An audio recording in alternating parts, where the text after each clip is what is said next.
বন্ধুরা, মায়ের স্তন্য সপ্তাহ, মাতৃদুগ্ধ সপ্তাহ পালন আমাদের সেন্টারে হচ্ছে। আজ আশা দিদি কিছু মায়েদেরকে ব্রেস্ট ফিডিং সম্বন্ধে বলছেন। কিন্তু মায়ের ওই দুধের দুধ থেকে যত বাচ্চা খাবে এর জন্য বলা হয় মায়ের উপকারিতা আছে। বাচ্চার বয়স কত? আস্তে আস্তে জিনিস দেবে, লাল রং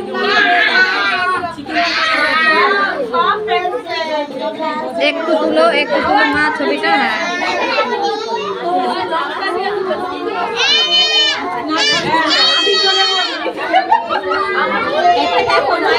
উপকারিতা হচ্ছে বাচ্চার উপকারিতা, মায়ের উপকারিতা, ব্রেস্টের কোনো রোগ থাকবে না, প্রবলেম হবে না।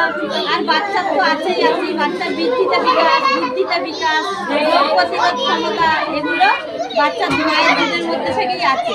হ্যাঁ, বাচ্চা তাড়াতাড়ি তার গ্রোথ হবে, বাড় বৃদ্ধি হবে, বুদ্ধি হবে, এইসব গুণাগুণ আছে। আর বাচ্চার রোগ প্রতিরোধ ক্ষমতা অনেক বেশি, সব থেকে বেশি বাচ্চার রোগ প্রতিরোধ ক্ষমতা বাড়বে মায়ের দুধে। এইগুলোতে বাচ্চার অনেক উপকারিতা আছে। বাইরের খাবারে কিন্তু সেগুলো পাবে না। মাকে বলায় 6 মাস পর্যন্ত অন্তত বাচ্চা তার মায়ের বুকের থেকে খাবে। আর 6 মাসের উপর থেকে তাকে বাইরের খাবারও খাবে, মায়ের বুকের দুধও খাবে। আর এই ডায়রিয়া রোগে যত বেশি করে ডায়রিয়া হবে বাচ্চা, মায়ের দুধ তাকে খাইয়ে দিতে হবে। বাচ্চা বারবার করে এই যে বাচ্চার রোগ প্রতিরোধ ক্ষমতা। ঠিক আছে, আজকের মতো টাটা।